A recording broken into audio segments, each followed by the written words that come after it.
Can you tell me something about your place where you're living? And is it a village or a town? It's a small village, a population of about 200 people, about 100 houses, Uh-huh. which is small. I have lived in a hamlet which only had about 10 people, so it's not the smallest village I've lived in. I've also lived in a village that had about 500, so it's about average for a village, if you like, about 200 people.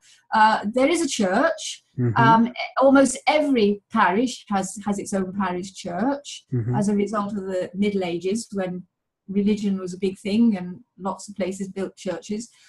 Or I should say the people built the churches.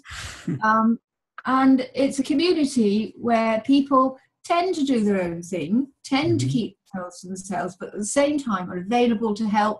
And we have many occasions throughout the year which are sociable and give you the opportunity to meet others in the village. Mm-hmm. So we know our neighbours that way. We have a garden group, so every month we meet and we chat about things to do with gardening.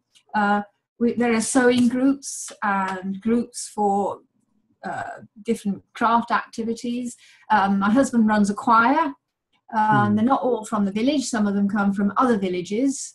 And we've just managed to build a new village centre, which is a new building because we didn't have a good building. And people have all got together and had summer fetes and all sorts of things to raise some money.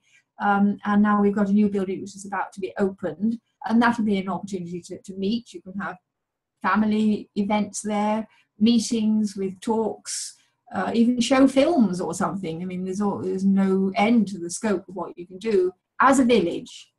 But we don't have a village shop anymore. Mm-hmm. And when we first arrived in this village 11 years ago, we had a butcher who still delivered meat. But previously to that, there was still a baker. Mm-hmm. There was still a village shop. Mm-hmm. And if you go back further still, the village school was still functioning. But the only thing we have left in the village is a pub. So Oh. that's a place where a lot of people meet. They meet in the pub. Hmm. And Unfortunately, typical. and in villages, like on my side, the main profession of people who are living in villages is agriculture. So what about your village? Is it the profession of people who are living there? Is they farmers or? Yes, the most evident is the Oh. farming Hmm. activity, because obviously the farms take up a lot of space and they're all around us. I mean, we are a small village, slightly scattered houses, but everywhere in between and around there are, of course, the farms and the fields. But I would say that the majority of people living in the village are outsiders who were not born and brought up here, Mm-hmm. and who have, a lot of them are retired like ourselves. Hmm. So you have retired people, you have a few families with small children, but not that many. So I would say that the numbers of farming people is relatively few, but they take up all the space. And what do they grow in your village? What's Well, on the field at the end of our garden at the moment, I think they're growing wheat. Mm-hmm. Last year it was barley. It might be what we call rapeseed, Mm-hmm. which is what they make oils out of. And sugar beet is another one that's sometimes grown, not so often, but mostly the cereals: wheat, barley, rye. Do they use pesticides? They certainly do. They certainly do. Unfortunately. And of course, there's the mechanisation that goes with it. So instead of just a little tractor with one little man on it who might just have a little plough behind, it's a great big tractor with a huge, great big sprayer on it. And they put herbicides and insecticides and fungicides. So 3 lots of different kinds of pesticides.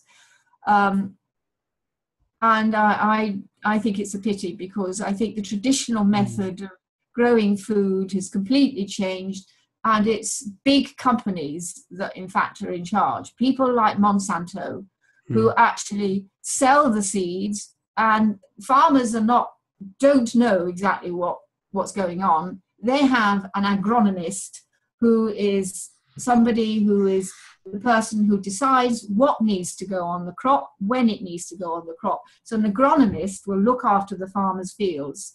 He will look at the soil, look at the crops, decide, right, there's weeds growing here, let's get some herbicides on here.